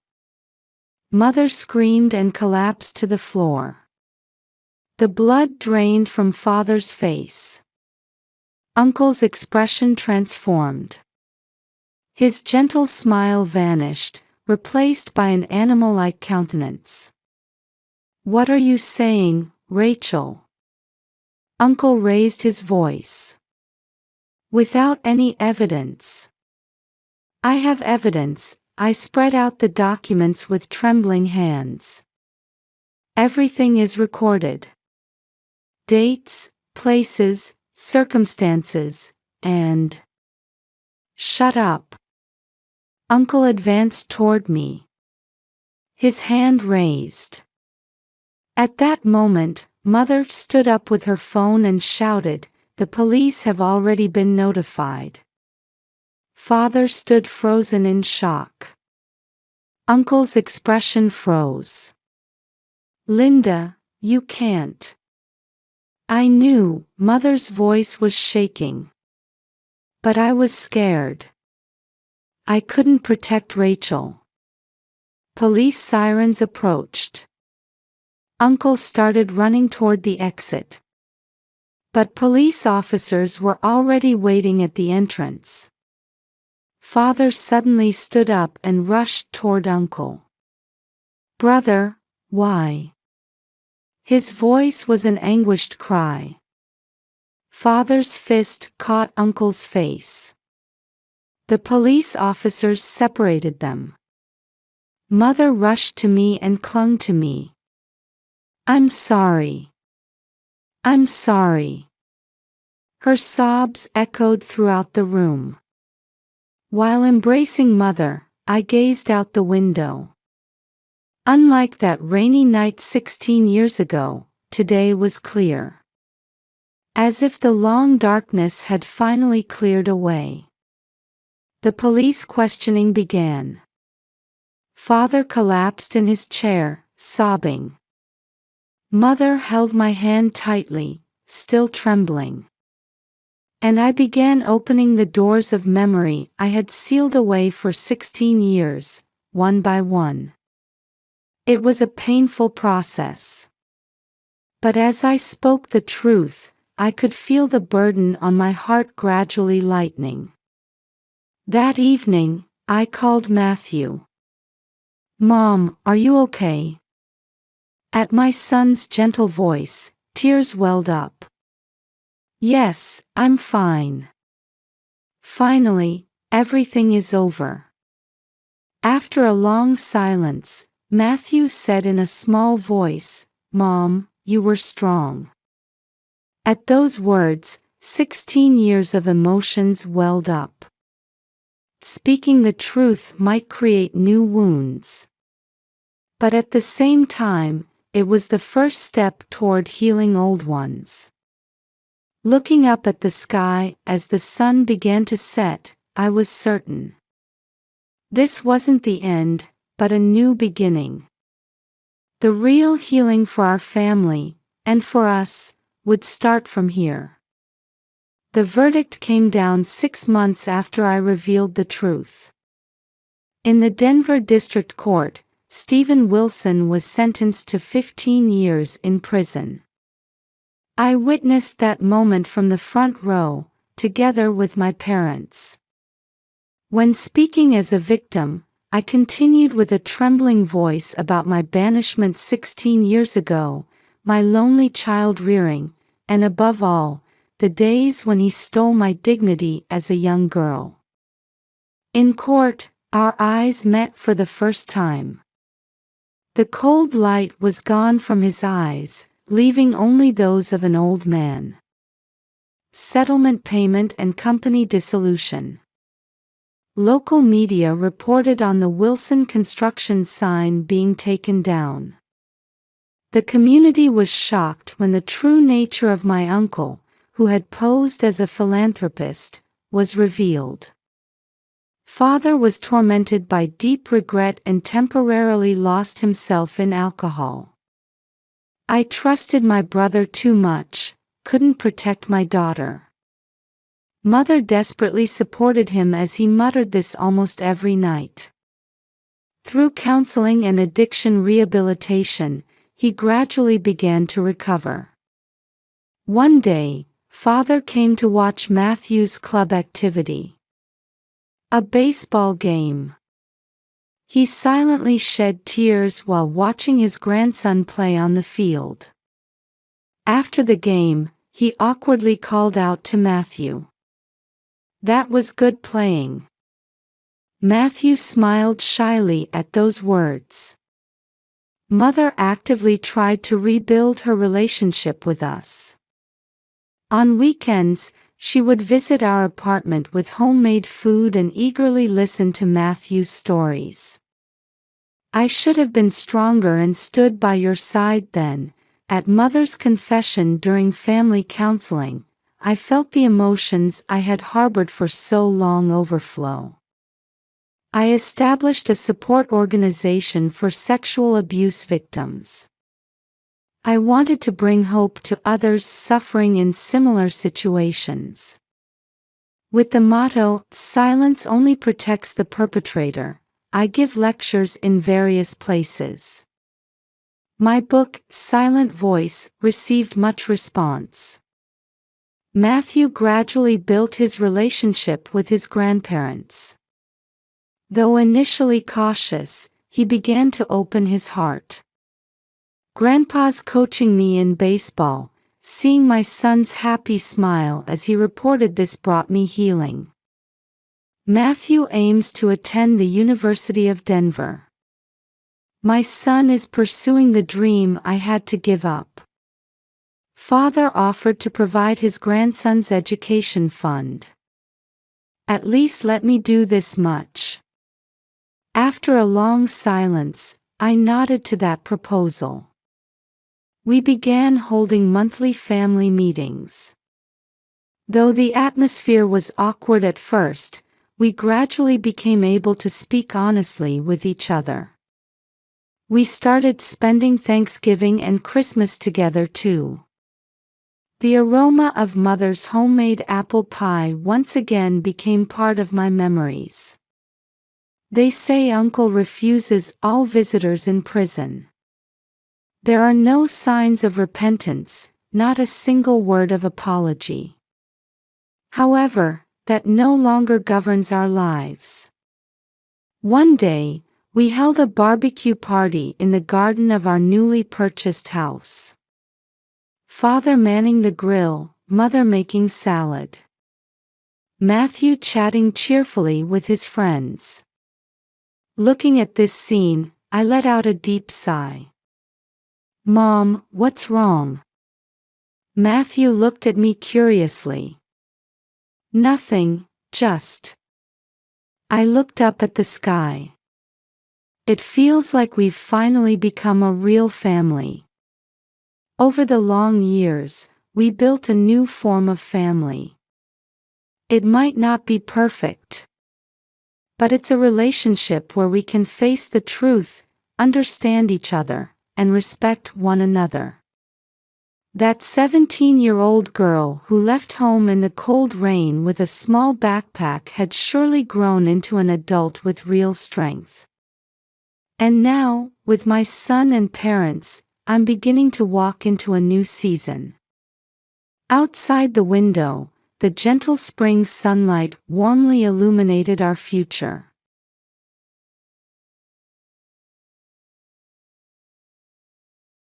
The streets of Boston were ablaze with autumn colors, and the crisp morning and evening air signaled the deepening of the season. As the spire of St. Paul's Church cast its shadow in the twilight, Elizabeth Watson was completing her daily records in the hospital staff lounge.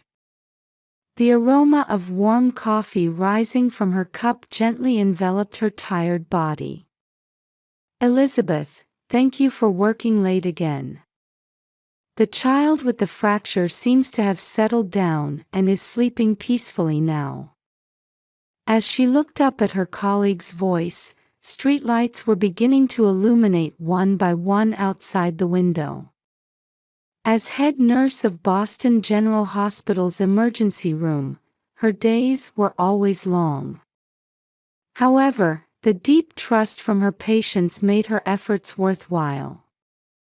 She was particularly skilled with pediatric patients. Even crying children would naturally forget their tears in the presence of Elizabeth's gentle smile. Thank you. I've finished tomorrow's handover notes too. As she replied, Elizabeth glanced at her watch. She would be able to make it home before her husband James returned. Tonight's dinner would be pot roast, his favorite. If she started preparing it right after getting home, they should be able to enjoy a warm meal together. James, who worked as an investment bank manager, was an ideal husband who helped with housework between his busy schedule and always drove Elizabeth to and from church on weekends. Married for 3 years without children, their life together seemed the very picture of happiness.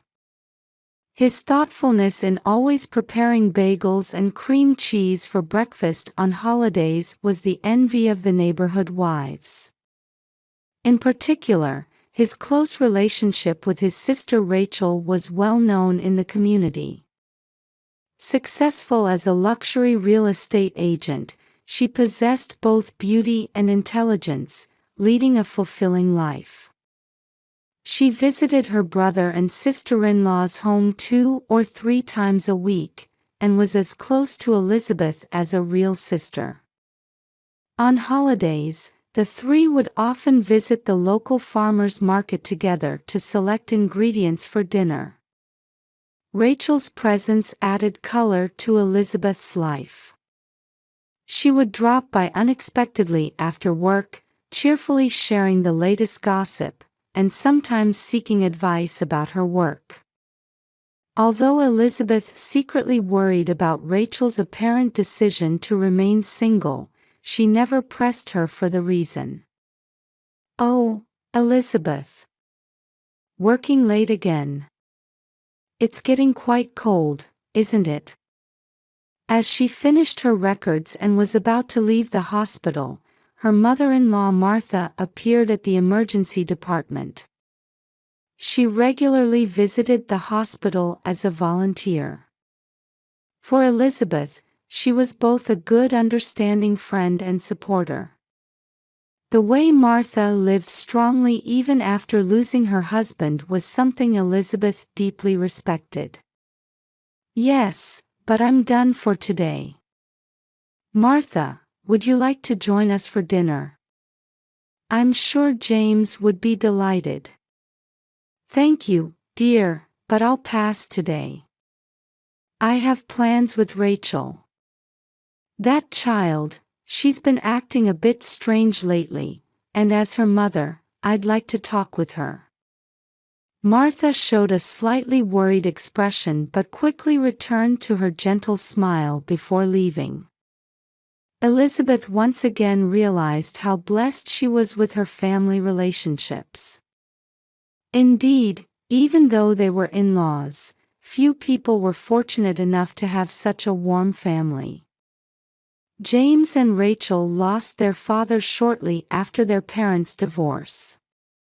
The bond between the siblings, who had overcome difficult times together, was strong, sometimes enviably so. The family photographs in the picture frames. The smiles of the brother and sister captured their always conveyed an inexplicable intimacy. Elizabeth took pride in both of them. Taking the Red Line subway, she headed toward their house with its white picket fence in the quiet residential area of Brookline. Through the row of maple trees, she could see the lights on in their windows. The Halloween decorations at the entrance swayed gently in the autumn breeze. Elizabeth walked toward the entrance with light steps. Seeing Rachel's car parked outside, she thought they might have dinner for 3 tonight. The fluorescent lights of Boston General Hospital's emergency room cast their usual white glow. The night shift was unusually quiet, with few patients coming in for after-hours care. Elizabeth was methodically entering nursing records into the digitized medical record system. Next to her, Sarah, a new nurse, had begun preparing for the dawn handover. Outside the window, a cold autumn rain had begun to fall quietly. "Mrs. Watson, would you like some coffee?" The aroma of staff lounge pot coffee offered by Sarah slightly eased the midnight drowsiness. "Thank you. It's quiet tonight." The moment she said those words, the emergency radio crackled to life. Elizabeth closed her eyes for a moment. It was that ominous feeling familiar to anyone in emergency medicine. The fragmentary information coming through the radio made all staff members' expressions tighten. Emergency transport from a luxury hotel in the Harborfront district. A fall from an upper floor. 2 people unconscious. After a moment of silence, the entire emergency room began to show swift movement. Elizabeth's body responded instantly. "Sarah, Prepare for 2 critical patients. Call Dr. John and Dr. Mark. Precise instructions flew one after another. The emergency department's night shift staff began their preparations at their respective stations, like a choreographed dance. Silent coordination among emergency care professionals. Monitors, infusion pumps, ventilators. All equipment stood ready for immediate use. Outside, the rain grew stronger, its sound against the windows echoing into the emergency room. Overlapping with that sound, the roar of sirens approached from the distance. Elizabeth unconsciously placed her hand on her chest. It should have been just another emergency transport. But tonight was different somehow. The automatic doors opened, letting in cold wind and rain. Emergency personnel rushed in pushing blood-soaked stretchers. That instant scene burned into Elizabeth's retina. The first person brought in was a man. Blood-stained blonde hair. A familiar navy suit. A wedding ring gleaming on his left ring finger. Elizabeth's world suddenly shifted into slow motion. The voices of the emergency personnel seemed distant, as if coming from underwater. The woman brought in next had long black hair stained with blood, her designer dress torn. A necklace at her throat. That profile was unmistakably Elizabeth. This is. Sarah was speechless. The 2 people brought into the trauma bay were her husband James and sister-in-law Rachel. The scent of an upscale hotel bar lingered on their rain-soaked bodies. Why are they? Elizabeth's voice trembled. At that moment, Dr. Mark Smith, the emergency department chief, stood in front of her. The hem of his white coat brushed the blood-stained floor. Elizabeth, you mustn't look. We'll explain after the police arrive. How long did it take to understand the meaning behind those words? Deep sympathy showed in Dr. Smith's eyes. Medical staff voices swirled around. The sound of 4 preparations. Monitor alarms. Emergency calls to the operating room. All sounds seemed to be coming from far away. Elizabeth stumbled backward. Her back hit the wall. Still, her eyes wouldn't leave the 2 figures. Their blood mixed on the floor, flowing like a red stream. Elizabeth, let's go to the prayer room. Chaplain Father Michael gently placed his hand on her shoulder. The hem of his black robe crossed the stream of blood. Prayer is all you can do right now. Father Michael quietly guided Elizabeth, whose steps were unsteady. Hospital staff had already begun gathering in the hallway, having caught wind of the rumors. Everyone was at a loss for words, just staring at Elizabeth. She was surrounded by gazes that could have been sympathy or suspicion, it was impossible to tell which. The prayer room door opened. A cross placed in the small room cast a long shadow on the wall. Outside the window, the rain grew increasingly intense. Elizabeth's knees gave way. Why were they at that luxury hotel? Outside the window, new ambulance sirens wailed. A night in the emergency room like any other. But Elizabeth's world had changed forever. The soft carpet silently absorbed her tears. Father Michael's words of prayer quietly filled the room. However, Elizabeth's life nightmare was just beginning. In the hospital's visitors' lounge, Elizabeth waited for police questioning. Father Michael sat quietly beside her. Outside the window, the eastern sky had begun to show a slight hint of dawn. Two detectives entered. The older male detective addressed Elizabeth in a grave voice. "I'm David Morrison from Boston Police. This is my partner, Sarah Chen." Elizabeth's body began to tremble slightly. Father Michael gently held her hand. Are they alive?" "They're in surgery. Both are in critical condition, but they've survived." Elizabeth nodded slightly. Detective Chen spoke gently. "We received a report of a fall from the balcony of a suite on the 15th floor of the Intercontinental Hotel regarding your husband and sister-in-law. However," Detective Morrison continued, "based on security camera footage and the scene conditions, we've determined this wasn't an accident." Various thoughts swirled in Elizabeth's mind. Why were they at that hotel? Why late at night? Why from the balcony? "We've checked their smartphones. And we found this." Detective Chen took out a tablet and showed her photos.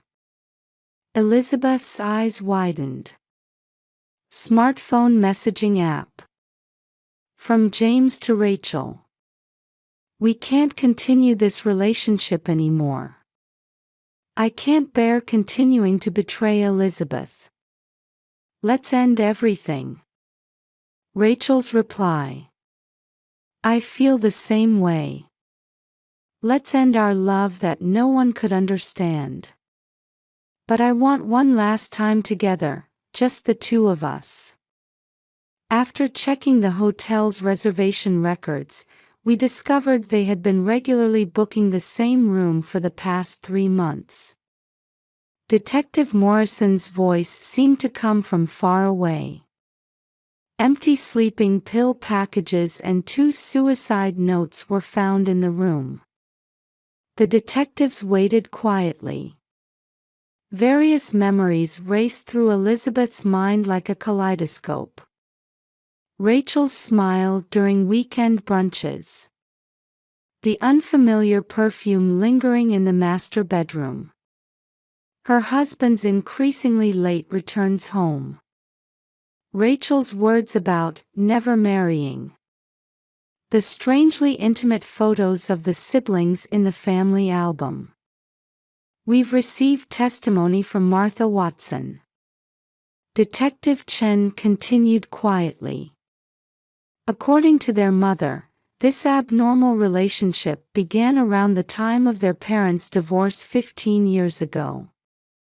After their father's death, it developed into an even deeper dependence. The sound of rain grew stronger. The marriage was a facade, wasn't it?" Elizabeth's voice was surprisingly calm. "Yes. We found words of apology to you saved on James Watson's phone.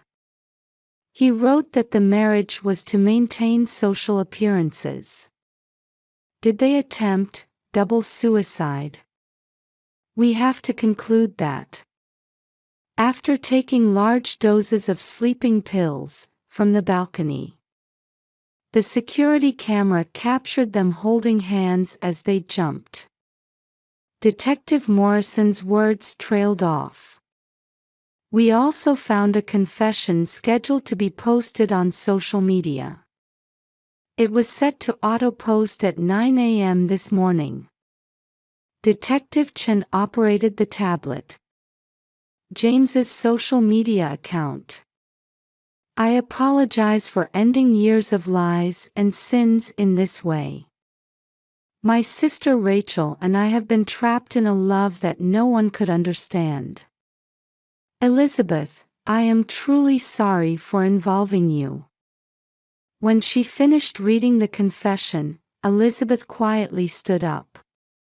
Outside the window, the dawn light had begun to faintly color the rain clouds. I must go to their rooms as their assigned nurse.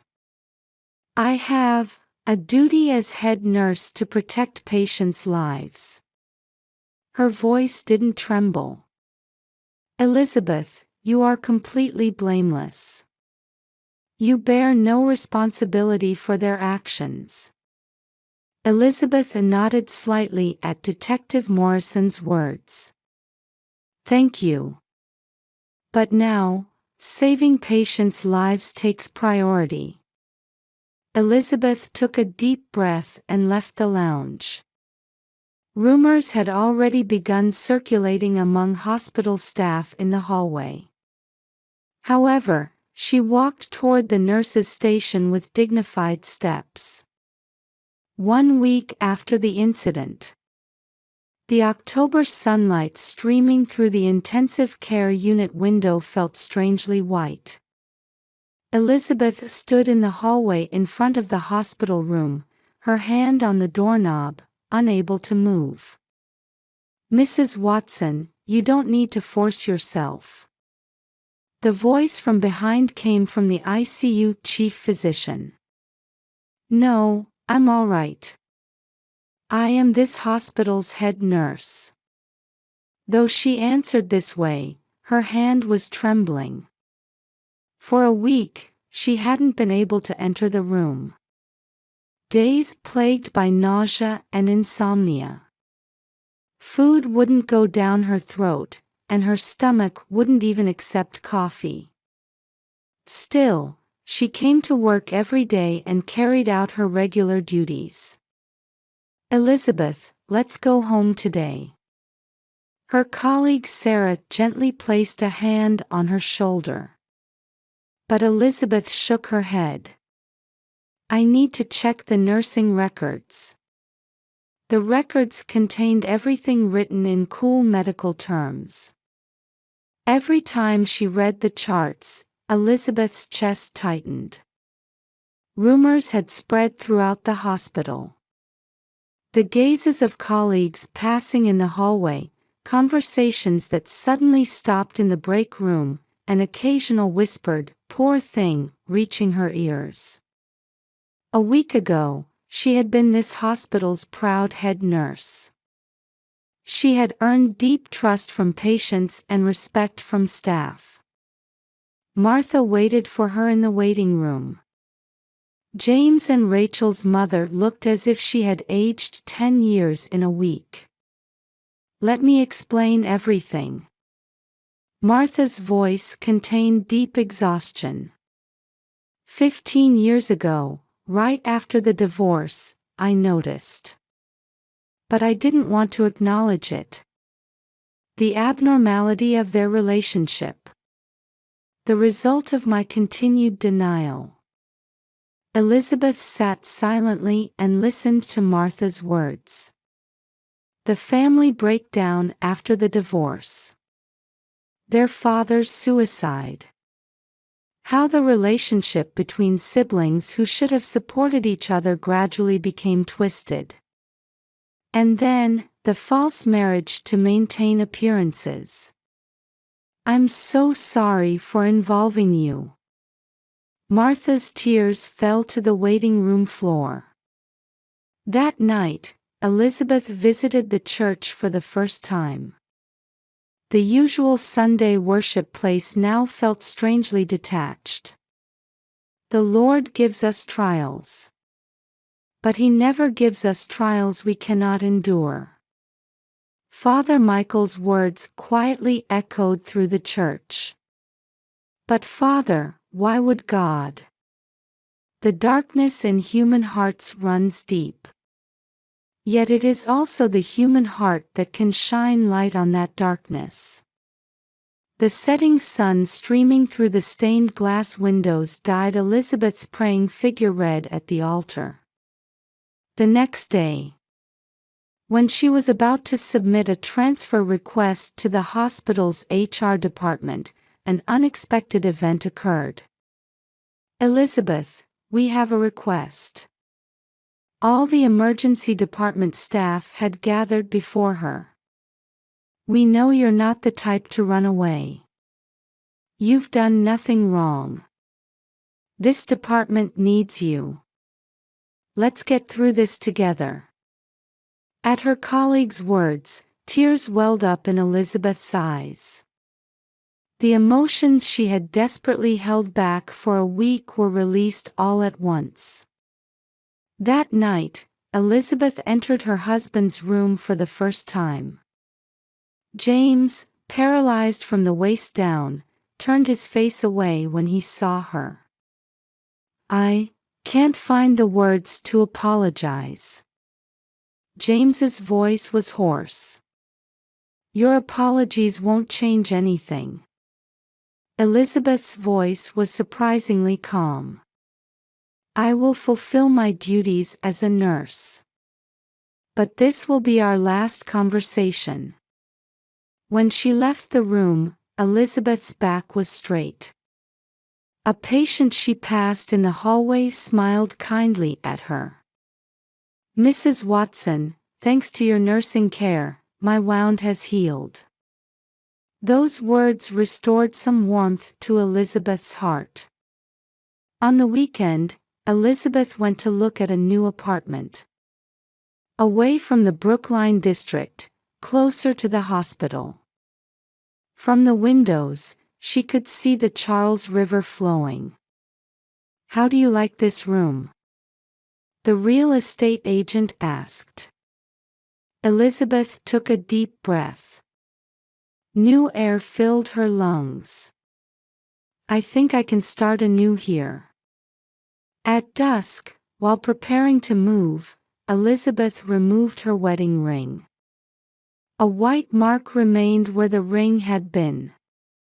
It would take time for that trace to disappear. But there was no need to rush. 1 year later in autumn, children's laughter echoed through the pediatric emergency department corridor at Boston General Hospital. "Mrs. Watson." A girl in a wheelchair waved at Elizabeth. She smiled gently and patted the girl's head.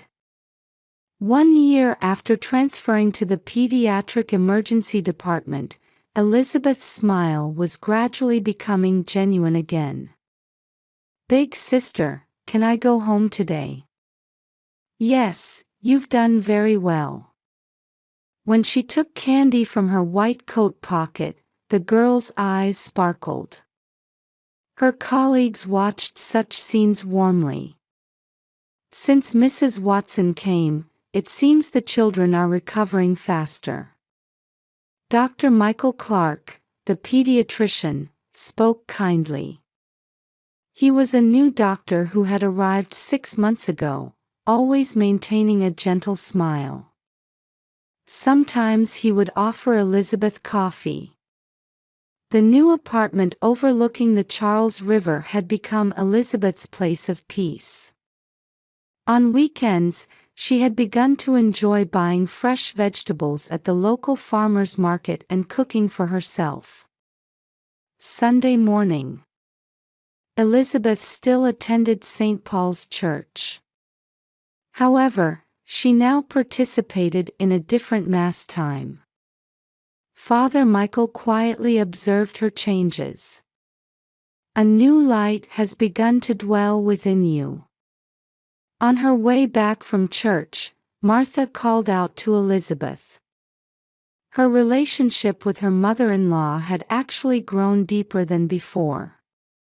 Yes, little by little.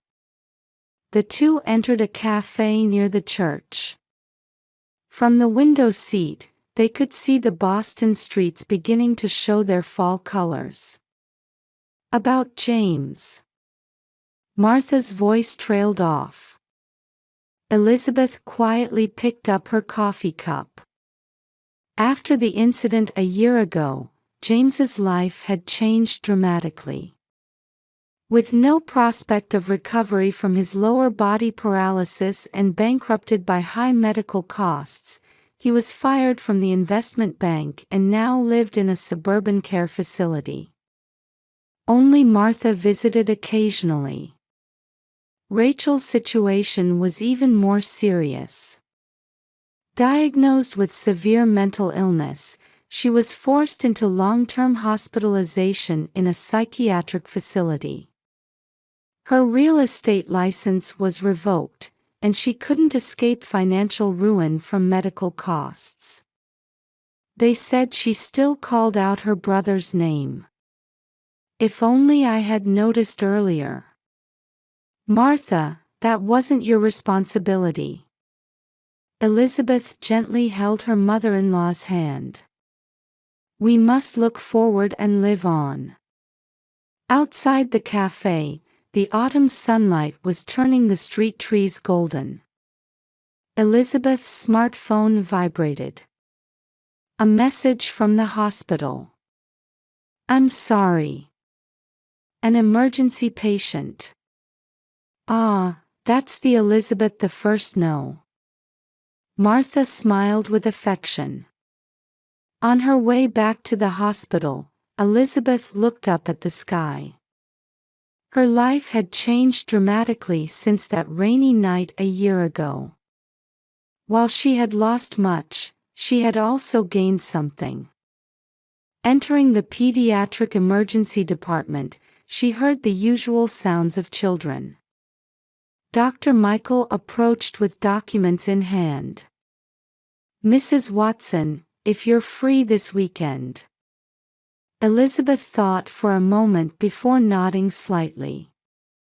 Perhaps it was time to start opening the door to a new life, little by little. At dusk, Elizabeth gazed at the sunset from the hospital window. The mark from her ring was now barely visible. Accept the past as the past, yet continue to face forward and live on. "Mrs. Watson."